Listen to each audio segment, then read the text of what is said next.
Look at this mass of beautiful vegetation. These are sweet potatoes, and yes, that's what we're going to do today. Time to harvest the sweet potatoes. This batch here, I'm going to wait for. But what I'm going to harvest today are these two bins. They don't have a lot of vegetation, but I think I'm seeing some popping through. So hopefully I'll have something. Morning, everybody. Welcome to Blue Heron Hill. And yes, it's time that I harvested some sweet potatoes. You can let them go till the first light frost and your vegetation will all die back. But we're already at the end of September and I am getting so excited, so curious about what might be underneath the soil. I have seen a few peeking up above the soil level. Last year I had horrendous crop. I had a good crop, but it was eaten. It was all eaten by voles.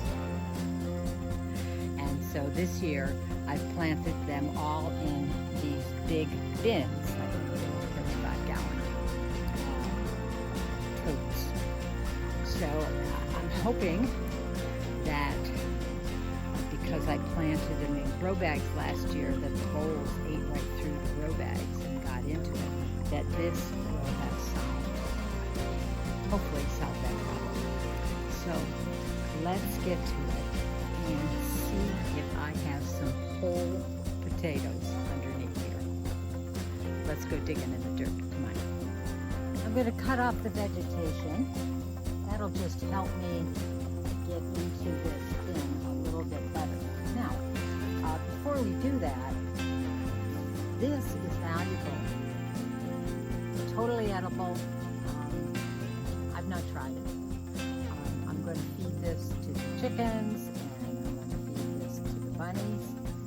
And I'm also going to propagate slips for next year. If you just, here's the growth point here at the beginning. You cut it back, and already you probably can see a little growth point of a root right there. Stick this into water, and voila, you have slips for next year. Now we're still a good 7 months away from putting these into the ground. But what I do is let them get a very dense root mass, and then I'll plant them up into like 6x6 containers and let them grow into soil. And then when the temperatures are right in the springtime or early summer, then they'll get planted up again. So I will be keeping a few of these. I'll put a link right here. I've already started a few. I'll put that picture right there.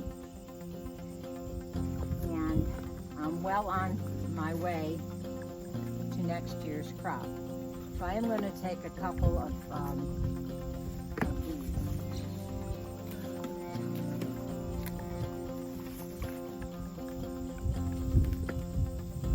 You can see there's some where the vine has touched the soil. It's rooting already. So these are even well on the way to giving me a slip. I might keep that one. All right, looks like I've had 1, 2,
is quite unlike a regular potato, where the roots spread out laterally along the ground. And there's a ring, an 18-inch diameter ring of possible harvest. These are all right off the slip.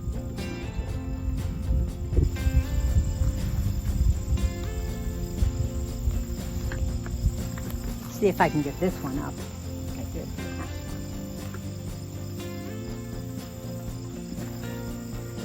Soil is semi-fluffy.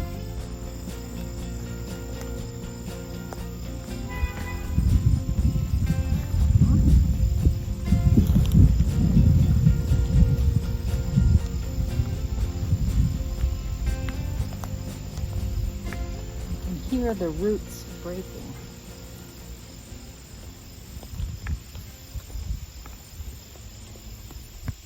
There. Look at that. Isn't that lovely?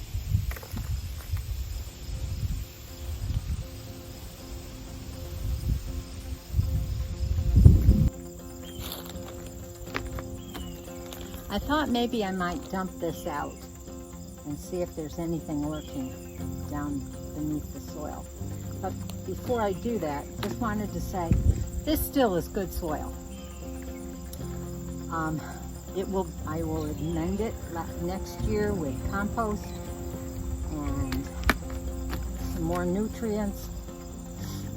So it will, all the nutrients that were depleted from this year's harvest will I'll put back into it.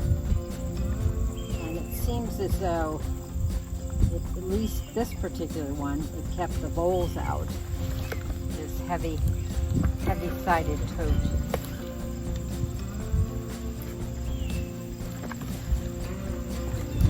So let's get on to the one that's just over there and see what kind of crop I have there. Okay, last bin for today. Gonna cut off the foliage. I've already cut off some of the growing tips to save as slips. And I'll just cut off all of these. Probably don't expect to get too much from this one. I think I only had planted one. There's two and there's three. Unfortunately, these were not on the drip irrigation, so it had to rely on me to water them. And I wasn't always up to the task of watering routinely. So we will see what we get in this, from this bin. This one already, right over here, I can tell, is quite a nice mass grouping of sweet potatoes. As I dig down, I'm hitting them all in this cluster. So I brought along a stake here to loosen things up. I don't want to get too close. I don't want to nick.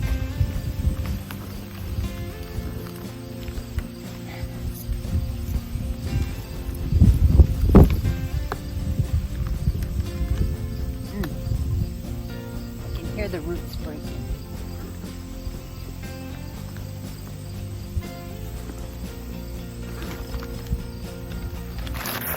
Let's see if I can get this. If I can get this out in one clump, it would be awesome. I don't know if I have the patience to do that. Oh. Over here, this one that was over here, I already can feel a few sweet potatoes in that clump.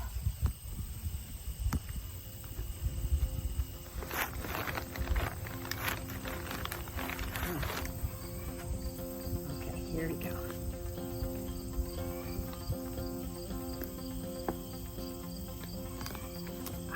Oh, I didn't get it all out.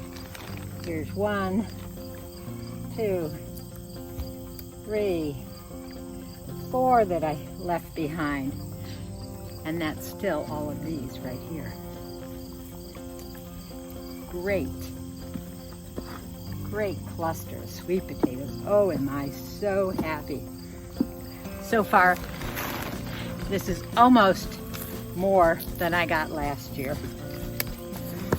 So let's see what we've got here. The next slip that was planted. I see one. Okay.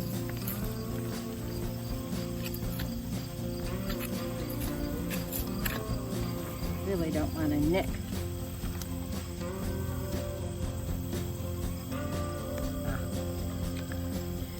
There's one.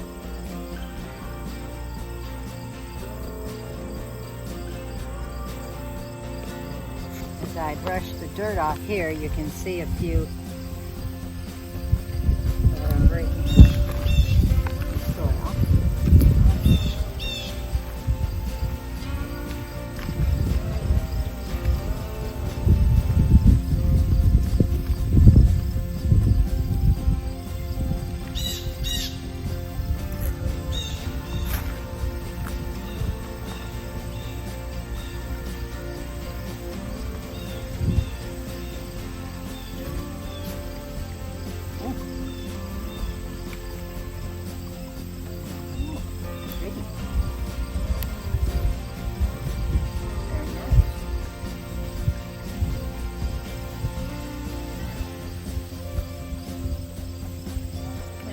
Corkscrew.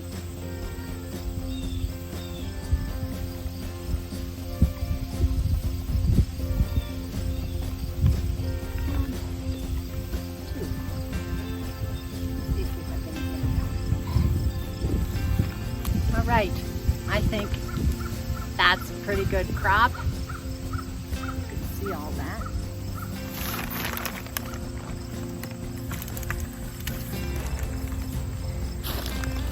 I think that's pretty good from 2 rather skimpily foliaged totes here. But so far, this bodes well for my method of growing sweet potatoes in the future. It seemed to have kept the voles at bay. They couldn't chew through this, and the only thing I did worry that they were going to come up and over and into this bin. But so far with these 2, they didn't do that. We'll see. I have 5 more, the larger ones that are on the south side, south-facing side of this portion of the garden. I will be getting into those next. So you'll have to stay tuned for that one. Let's put these all together and see what it all looks like. So I weighed it up. It's in the neighborhood of 10 pounds. So I'm thinking that's pretty good. And I have 5 more bins to harvest. So it might be a good crop this year, if the voles haven't gotten to everything. So, sweet potatoes. You can eat these right now, but they won't be the sweet potato that you want them to be. They need to be cured like potatoes need to be cured and onions need to be cured. So, I'll clip these off here. I'm in my greenhouse. It is hot. What you want to do is lay them out, and I'm putting them on my bottom rack here that has some spacing in it. So these are going to cure here for about 2 weeks, and the conditions that you need are warm and humid. Now, in my climate, I'm in 6A in New York State. And my average first frost date is approaching, beginning of October. So keeping these warm and humid is really not what we have as our climate right now. So I've opted to put them in my greenhouse where they will get warmth, because right now in this greenhouse it has to be 80 in here. I didn't take a reading. So these little babies fall through the cracks. So here we have the spread of my 10 pounds of not quite sweet potatoes yet. So you need warmth and you also need humidity. And it is humid in this greenhouse. But to add to the humidity, I'm going to cover these sweet potatoes. And I have a couple towels, and that should keep the humidity level higher. You can see that I didn't brush off any of the dirt. I'm leaving that on. That will aid in the humidity. And I will just cover these up. So they should stay here for about 2 weeks. And then after that, you can put them in your long-term storage, which will be cool and dark. And then they should continue to cure for, I would say, at least another 4 weeks, 5, until they reach their full flavor potential. It seems like an awful long time, but it sure is worth it. And fingers crossed for my crop this year for the rest of the 5 bins that I have out there. So I got to get out of this greenhouse because it's hot and it's humid. I should take the temperature and see what it is in here. I'll let you know. Well, that's about a wrap on this sweet potato video, but I promise you that there are more sweet potato videos to come. I am dying to get into this big one right here. Fingers crossed that we have a good harvest in that bin right there. So thank you for following me. If you haven't already, please subscribe. Pass it along to your friends and promote my channel for me. Give me a thumbs up if you like the content today. And until the next time that we can go digging in the dirt, happy gardening. Bye.